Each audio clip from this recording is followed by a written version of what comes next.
Hey there, hola. I'm in Oklahoma. I'm just a little bit outside of Hardesty, Oklahoma, which is right in the Panhandle. Um, and where I'm at is a place called Optima Wildlife Preserve.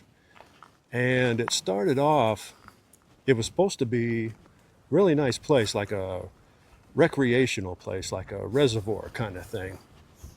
And they built a dam, and it was supposed to fill up with millions of gallons of water. It was going to be a reservoir, supply water to the town and the community. But years and years of bureaucratic red tape and delay caused things not to really work out quite as well as what they thought they would. Because of overuse of the aquifer that was feeding this system upstream in other counties, the water level of this thing never rose. So what you get is a about a 5% fill after major heavy downpours and rains, and that's about it. So all that the U.S. Wildlife Preserve organizations can think to do is to just call it a habitat for wildlife, and then you're supposed to come here and view it.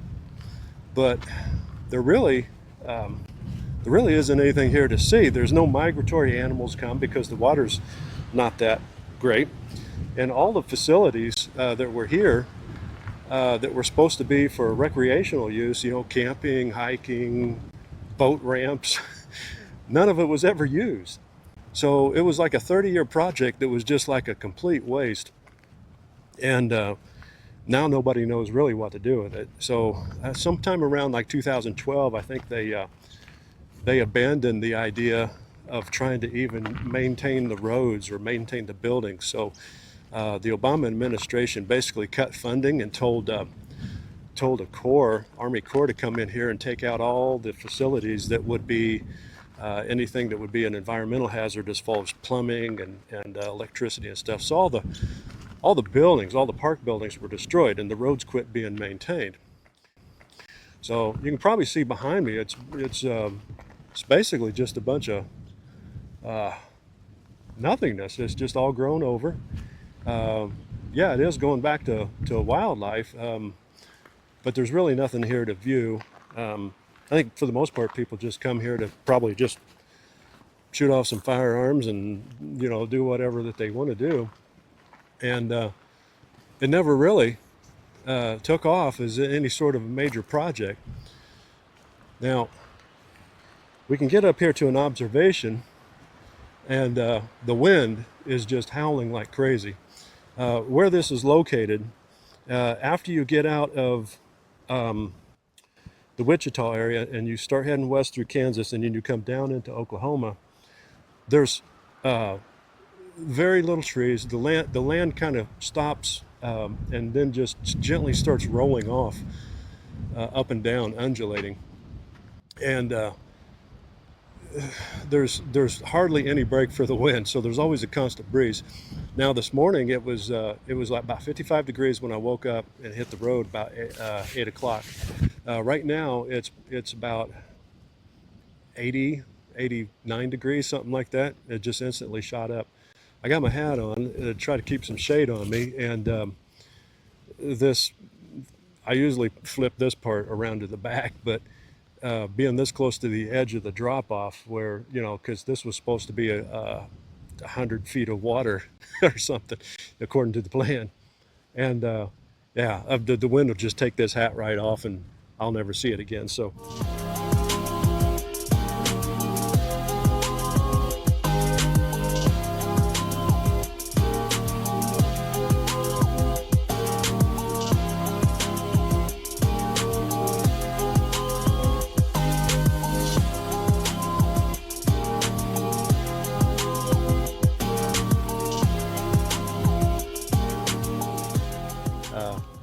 but you can see behind me over here, this right here, that kind of line was about where they thought the water reservoir level was supposed to be, and it never got there. It was in the 1930s with the the Army Corps of Engineers with the Depression and the FDR, building projects, things. Same place that gave us the TVA in Kentucky and the Tennessee area and all these other locations. Several of the reservoirs in Indiana were built this same style, this same way, where you just block up the rivers where a couple rivers come together, creeks basically, and just allow it to fill up. This, I believe, was, I'll probably get it wrong. If I said the rivers, it would be wrong. I'll put a comment in this, and or like in the bottom of the description, what the two rivers are.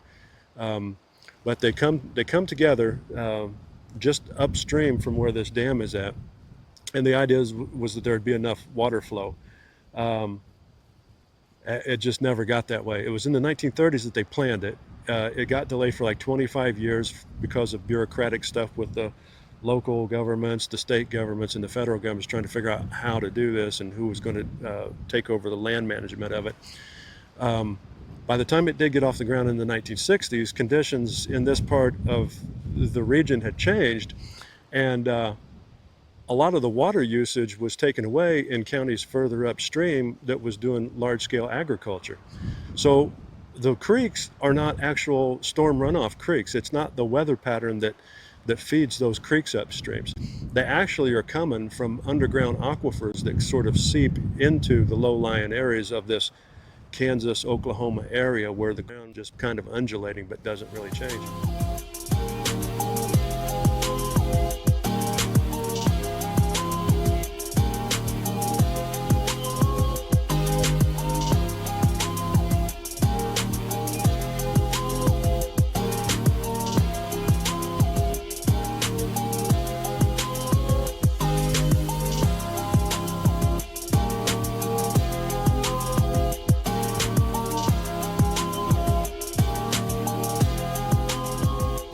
With the aquifer dropping because of the usage, the creeks trickled. The creeks began to trickle before they ever even got the building project done.